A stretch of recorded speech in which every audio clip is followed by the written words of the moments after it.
ബുദ്ധിമുട്ട് വരുമ്പോൾ നമുക്കിത് വന്നല്ലോ, ഈ പ്രശ്നങ്ങൾ വന്നല്ലോ, നമ്മളെ തേടി അനേക പ്രശ്നങ്ങൾ എന്നിങ്ങനെ നമ്മൾ പറഞ്ഞുകൊണ്ടേയിരിക്കും.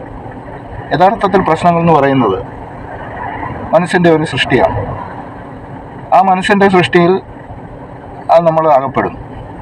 പ്രശ്നങ്ങൾ അല്ല വലുത്, പ്രശ്നങ്ങളെക്കുറിച്ചുള്ള സമീപനമാണ് വലുത്. ഒരിക്കലും ഒരു പ്രശ്നവും വലുതായി വരുന്നില്ല. ആ പ്രശ്നങ്ങളെക്കുറിച്ചുള്ള സമീപനമാണ് നമ്മളെ കുഴപ്പത്തിലാക്കുന്നത്. അപ്പോൾ ആ സമീപനത്തെ നമുക്ക് എങ്ങനെ കൈകാര്യം ചെയ്യാം? ഏത് പ്രശ്നവും വരുമ്പോൾ അതങ്ങനെ തന്നെ, അതിനെ ആ രീതിയിൽ ഉൾക്കൊള്ളുക. അത് നമ്മളിലേക്ക് വരുന്നു, അതുപോലെ തന്നെ പോകുന്നു. അതേ രീതിയിൽ കാണുക. അതൊരു എനർജിയാണ്. ആ എനർജി വന്നു, അതേ രീതിയിൽ അത് കടന്നു പോയിക്കോളും. പക്ഷെ അതിനെ ചെറുത്ത് നിൽക്കാൻ നോക്കിയാലോ ആ എനർജി വലുതാവും. അപ്പം അതൊരു പ്രശ്നം അല്ലെങ്കിൽ ഒരു ബുദ്ധിമുട്ട് എന്ന് പറയുന്ന ഒരു എനർജിയാണ്, ഒരു ചിന്തയാണ്. ആ ചിന്തയാണ് എനർജി എന്ന് പറയുന്നത്. ആ എനർജി നമ്മുടെ ശരീരത്തിലേക്ക് പ്രവേശിച്ചു കഴിഞ്ഞാൽ ഇതിനെ നമ്മൾ ചിന്ത വർദ്ധിപ്പിക്കുമ്പോൾ ആ എനർജി വലുതാവും. ആ ചിന്ത എന്ന് പറയുന്ന ഒരു എനർജിയാണ്.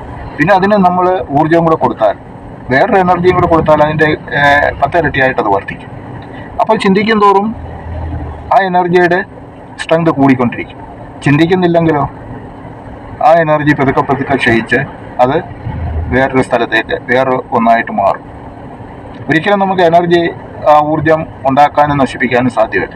അപ്പോൾ ഒരു ഭാഗത്ത് നിന്ന് എനർജി വേറൊരു ഭാഗത്തേക്ക് പോകും.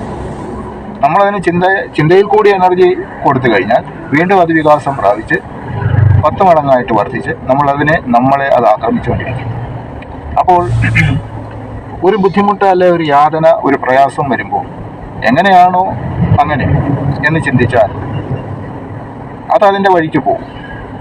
അതല്ല, അതിനെ ചെറുത്ത് നിൽക്കാൻ നോക്കുകയും അതങ്ങനെ സംഭവിക്കരുതായിരുന്നു.